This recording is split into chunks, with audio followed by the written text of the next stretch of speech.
আসসালামু আলাইকুম। আজকে আবারও সকলকে স্বাগত জানাচ্ছি নতুন একটা পর্বে। কোনো রকম চাল বা চালের গুঁড়ো ছাড়াই তৈরি করব নরম তুলতুলে ফুলকো চিতই পিঠা। পিঠাটা খেতে যেমন তেমনি কিন্তু তৈরি করাও একেবারে সহজ।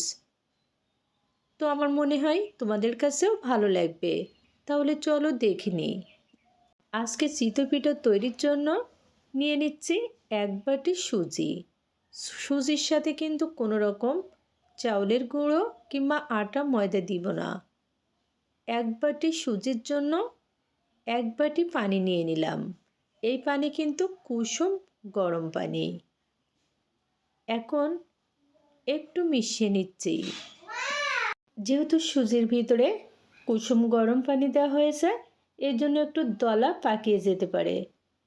তো এরকম করে মিশিয়ে নিলে আর কিন্তু এর ভিতরে কোনো দলা থাকবে না।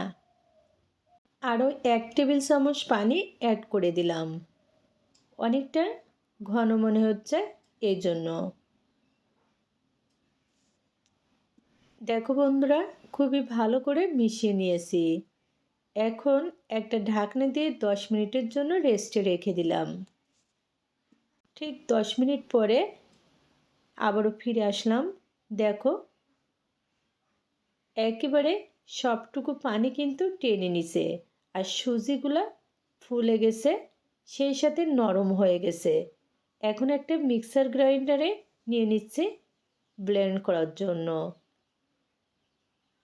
এখানে ব্লেন্ড করার জন্য কোনো রকম পানি আর অ্যাড করার দরকার নেই।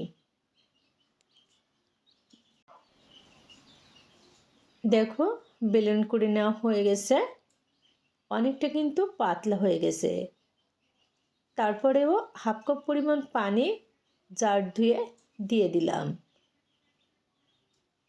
তো বন্ধুরা, এখানে এই ব্যাটার তৈরির জন্য সব মিলিয়ে পানি লাগছে 1 বাটি সুজির জন্য 1 বাটি আর হাফ বাটি। এই চিতই পিঠার ব্যাটারটা কিন্তু খুব বেশি পাতলা হবে না, আবার একেবারে ঘন হবে না। টেস্ট অনুযায়ী লবণ দিয়ে দিলাম। হাফ কাপ পরিমাণ নারকেল কুড়ানো। চিতই পিঠাতে নারকেল কুড়ানো দিলে কিন্তু পিঠাটা খেতে বেশি টেস্টি হয়। তোমরা যদি এভাবে ঠিকঠাক পানি মেপে ব্যাটারটা তৈরি করো, তাহলে কিন্তু একটা পারফেক্ট ব্যাটার তৈরি করতে পারবে।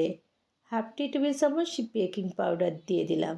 এখানে অবশ্যই বেকিং পাউডারটা দিবে, তাহলে পিঠাগুলা অনেক বেশি ছিদ্রযুক্ত নরম তুলতুলে হবে। Batter ready. তো এখন একটা বাটিতে নিয়ে নিচ্ছি 1 টেবিল চামচ সাদা তেল আর 1 টেবিল চামচ পানি। পানি আর সাদা তেল এখন একটু ফেটিয়ে নিচ্ছি।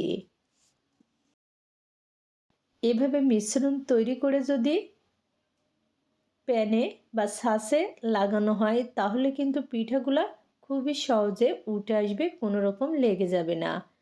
তো চিতই পিঠা তৈরির জন্য এখানে একটা মাটির ছাঁচ নিয়েছি, আর শুরুতে অল্প একটু তেল পানির মিশ্রণ দিয়ে ভালো করে টিস্যু পেপারের সাহায্যে মুছে নিয়েছি।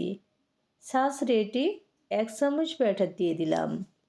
এখন চুলার আঁচটা মিডিয়ামে রেখে একটা ঢাকনা দিয়ে 2 মিনিটের জন্য ঢেকে দিলাম।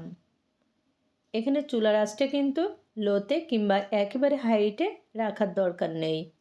2 মিনিট পরে ঢাকনা তুলে নিচ্ছি। দেখো, অনেক বেশি ফুলকো হয়েছে পিঠাটা। এখন পিঠাটা তুলে নিচ্ছি। তো বন্ধুরা, সবগুলা পিঠা একইভাবে আমি তৈরি করে নিয়েছি। তোমরাও চাইলে কিন্তু এই সুজি দিয়ে চিতই পিঠাটা তৈরি করতে পারো। খেতে কিন্তু অসাধারণ হয়েছে। আজকে আর নয়, আবারও দেখা হবে অন্য কোনো দিন মজার কোনো রেসিপি নিয়ে। খোদা হাফেজ।